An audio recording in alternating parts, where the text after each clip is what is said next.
2020થી મેં પ્રાકૃતિક ખેતી ચાલુ કરી, તો આપણે બતાવવા જઈ રહ્યા છીએ કે કટમ ટાઈમ કે આ સમયમાં સીતાફળ ન હોય. બધાને આપણે ખબર જ છે કે સીતાફળ છે એ દિવાળી પછી બજારમાં માર્કેટમાં આવતા હોય. વરસાદ થાય એટલે સીતાફળ આવતા હોય, પછી એને ફૂલ આવતા હોય.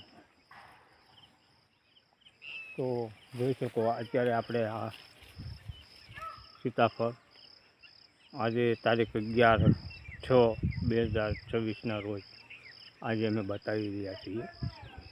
આ 6થો મહિનો છે જે ચોમાસાની રાત ભરાવા જઈ રહી છે. ચોમાસું નજીકમાં છે એ વખતે આપણે આ સીતાફળ લઈને લઈને આવી રહ્યા છે, જોઈ શકો. તો ખેડૂત મિત્રોને એ જ કહેવાનું કે આવા ટાઈમે સીતાફળ આવે આ કેરીની સિઝનની સાથે, તો એનો માર્કેટ પણ સારું આવે. જોઈ શકો કે આપણે આ સીતાફળ છે અને સાથે આ મોર પણ જો ફૂલડા પણ આવવાનું ચાલુ છે. જોઈ શકો ફૂલડા, સીતાફળ અને આ જે છે એ પાક ઉપર આવી ગયું. હા, સીતાફળ પાક ઉપર છે. તો આપણે ખેડૂત મિત્રોને બતાવી કે ભાઈ આ કટમ ટાઈમે પણ સીતાફળ આવતા હોય છે. જુઓ આ સીતાફળ બધાય બરાબર. ફળ પણ એક મોટું અને સારું વ્યવસ્થિત છે જૂનું ફળ. અને મારી પાસે સીતાફળીના 10થી 12 ઝાડવા છે. બારીમાં આવા સીતાફળ લાગેલા છે. અને એ લીંબુની, કેળુની, આંબાની મિક્સ પાકમાં વાવેલા છે સીતાફળ. જોઈ શકો આ જે સફેદ દેખાય પાક ઉપર આવી ગયા છે. અને ઘણા બધો ફાલ સારો એવો પકડી લીધો છે.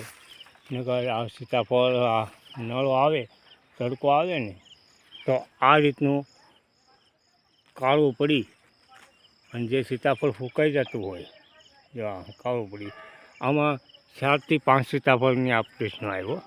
બાકીનો બધા વ્યવસ્થિત સીતાફળો ફાલ પકડી લીધો છે. અને આપણે જે ગેરેજ કહેવાય, ભીમે ગેરેજ, જે કેરી ખાઈએ, કેરી ખાય અને આપણે સીતાફળની શરૂઆત કરીશું. નવો ફાલના ફૂલ પણ અને સીતાફળ આપણે 11 પછી ચાલુ કરીશું સીતાફળનું કામ. જો પાકી ગયા છે. તો ખેડૂત મિત્રો આ મિક્સ બગીચો જેને હોય એ આમાં છોડ સીતાફળીના વાવે. જે એના પાંદડા છે એ આપણે ખેતીમાં બહુ ઉપયોગી છે. માટે સીતાફળીનું ઝાડવું પણ, ફળ પણ ઉપયોગી ખાવામાં અને પાંદડા પણ ઉપયોગી. તો બસ ખેડૂત મિત્રોને એ જ આપણું કહેવાનું કે તમે આ મિક્સ પાક તરીકે વાવજો. તો અમારો વિડીયો ગમે તો લાઈક, શેર કરીને કોમેન્ટ કરજો. અને નવા હોય તો સબસ્ક્રાઈબર કરી લેજો. જય ગૌ માતા.